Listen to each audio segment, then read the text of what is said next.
Assalamualaikum warahmatullahi wabarakatuh. Selamat berjumpa lagi di channel Jas Merah. Dalam kesempatan kali ini, saya akan menjelaskan tentang biografi Harun Nasution. Bahwa Harun Nasution dilahirkan pada hari Selasa, tanggal 23 September tahun 1919 Masehi di Pemantang Siantar, dan ayahnya bernama Abdul Jabbar Ahmad, seorang ulama Mandailing, Tanah Batu, yakni berada di Tapanuli Selatan.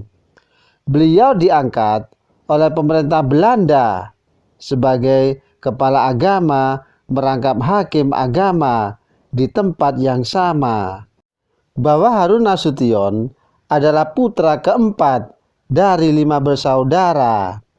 Beliaulah satu-satunya anak yang meneruskan ke sekolah formal.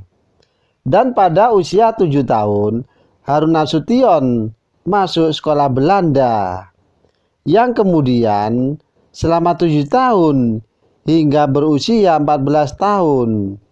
Kemudian beliau melanjutkan ke tingkat menengah, yakni sekolah guru menengah pertama swasta, yakni yang dimiliki oleh Abdul Ghaffar Jambek, putra Syekh Jamil Jambek di Bukit Tinggi, yakni pada tahun 1934 Masehi, selama 3 tahun.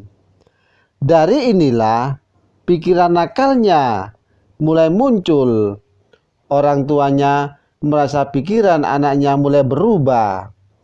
Oleh sebab itu, beliau memutuskan untuk mengirim Harun Nasution ke kota Mekah dan belajar lagi soal Islam. Bahwa di kota suci itu, Harun Nasution tak betah karena sistem pengajaran yang menekankan pada penghafalan, bukan pemahaman. Beliau pun mengancam keluarganya agar dipindahkan ke kota Mesir. Kalau keinginannya tidak dituruti, beliau mengancam akan menjadi sopir di kota Mekah. Orang tuanya mengabulkannya, sehingga pada tahun 1938 Masehi, beliau berangkat ke kota Mesir dan meneruskan studinya di Universitas Al-Azhar, yakni Fakultas Usuluddin. Namun beliau merasa tidak puas. Beliau kemudian pindah ke Universitas Amerika di Kairo. Di universitas ini, Harun tidak mendalami Islam, tetapi ilmu pendidikan dan ilmu-ilmu sosial. Selama beberapa tahun sempat bekerja di perusahaan swasta yang kemudian di konsulat Indonesia di Kairo, Mesir. Dan disinilah yang menuntut perjuangan Harun lebih besar, bukan saja harus menjadi seorang pelajar yang pandai, tetapi juga seorang yang berjiwa nasionalis, yakni membela kemerdekaan Indonesia sampai mendapat gelar BA. Sesaat Indonesia merdeka, Harun aktif mempropagandakan pengakuan internasional, khususnya di kalangan dunia Arab. Beliau aktif sebagai staf kedutaan RI yang berada di Kairo. Kemudian juga di Belgia. Dari sinilah karir diplomatiknya berasal.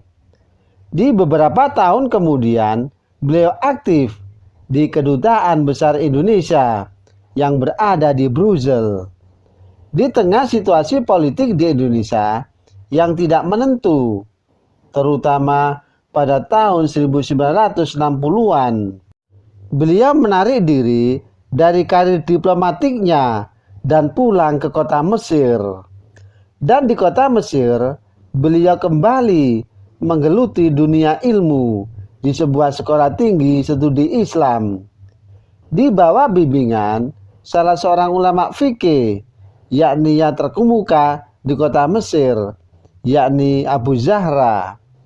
Ketika belajar, disinilah Harun Nasution mendapatkan tawaran dari Haji Muhammad Rosyidi untuk meneruskan sekolahnya yang terbengkelai. Harun Nasution menjadi mahasiswa Indonesia pertama, yakni yang berada di Kanada. Di sekolah orientalis, Harun Nasution kembali belajar Islam dan cocok dengan pikiran reformisnya. Ketika pulang ke Indonesia pada tahun 1969 Masehi, beliau menjadi dosen IAIN Syarif Hidayatullah yang berada di Jakarta dan meneruskan karirnya sampai menjadi rektor selama 2 periode. Dan terakhir, beliau menjabat sebagai Direktur Pasca Sarjana IAIN Syarif Hidayatullah yang berada di Jakarta sampai akhir hayatnya, yakni pada tahun 1998 Masehi. Demikianlah kisah biografi Harun Nasution.